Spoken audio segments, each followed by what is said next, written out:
Yeah. Yeah.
Well? The damage isn't too serious. So we can shoot. Not just yet. Sir, what are we waiting for? You've heard his threats, Robard. Do you want him to kill Radzik and my wife? We have to consider all our options. And it would be a shame to destroy the castle, too. But how do we get that rat out of there? Sir, I might have a solution. What about exchanging hostages? He was the captain at Vranjik, and he brought Istvan's reinforcements here. He seems to be on very, intimate terms with Toth. He might be able to tell us something. And he might even be as valuable to his lord as Lady Stephanie and my father are to us. You're your father's son, by God. You're a godson, lad. You're right. We'll interrogate this whore son, and then decide what to do next. Come to my tent when you've rested.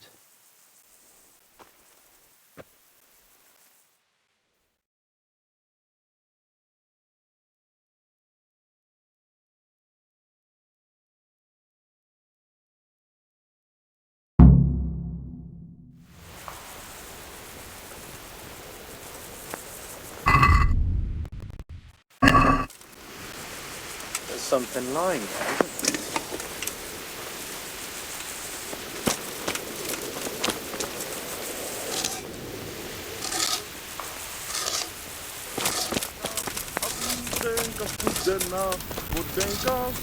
Start talking, or make your peace with God.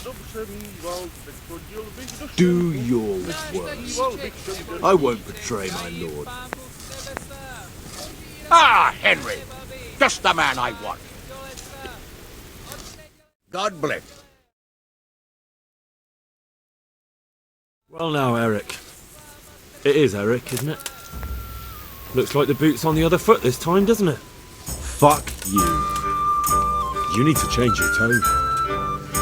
If you start being nice, you might just come out of this alive. So now I'll ask you a few questions, and you better think carefully about how you answer them. Who is this Toth? He's an orphan, same as me. The Turks killed his parents, so he started killing Turks. Sigismund needed men like that, so Istvan ended up in his service. What is he after? Are you really that clueless? To destroy Wenceslas's allies. You. How many men does he have in the castle? How should I know? There were nearly 70 of us at the beginning, but there's probably not even half left. But that's still more than there ever were in that castle. More than enough to defend it. How did you meet him? What's that got to do with anything? Who does he take his orders from? Are you stupid? He works for Sigismund. Listen to me. Toth has hostages in the castle, and we have you. So, how about an exchange? Do you take him for a fool? Do you really think he'd give up the only thing he has that stops you from attacking? He'll never accept an exchange. You better pray he will, for your own sake. Because once we attack, you'll be worthless to us. And what do you suppose will happen to a worthless bandit? I won't waste any more time on you.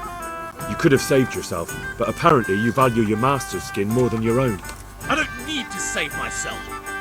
Istvan will save me. And he'll kill every last one of you. Why should he save you?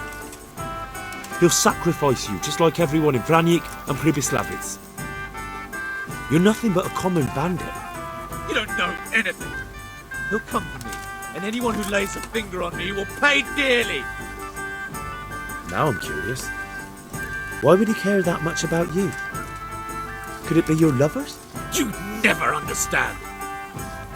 For a while there, I thought we'd get nothing out of him. But in the end, he spilled his guts. I thought you were much too easy on him. But it seems your approach was the right one. Well done, lad.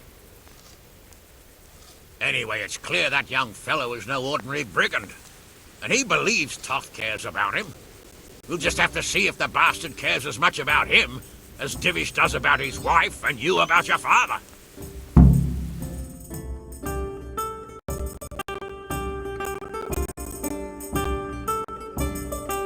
Well, Divish, I think the time has come to find out just how much Toth values our hostage. Do you want to parley with him yourself? I think I'll leave that to you, Hamish. So be it. I'll do my utmost. Bring the hostage below the battlements.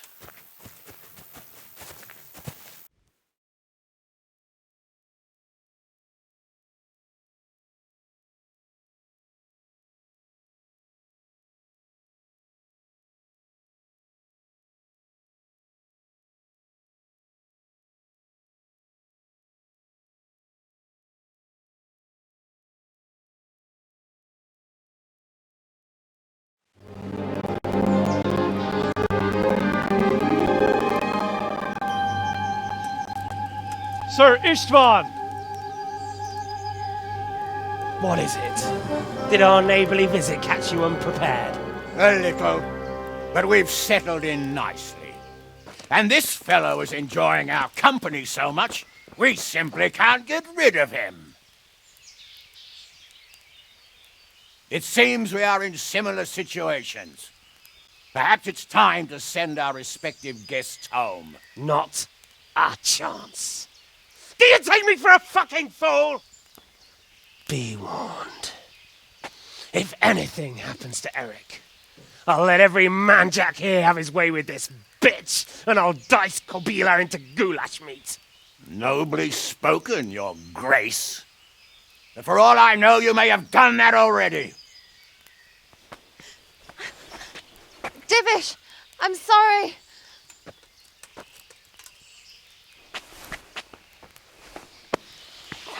Greetings, friends. Fear not, Lord Toth is treating us like royalty. They're unharmed, as you can see.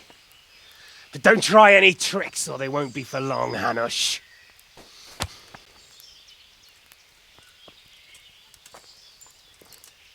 It seems your lord doesn't place any great value in you, boy. Go to hell. I'm sorry. It looks like it's not going to be that easy. Well, at least we know they're alive. I didn't expect much of it anyway. He won't harm them as long as we have this fellow.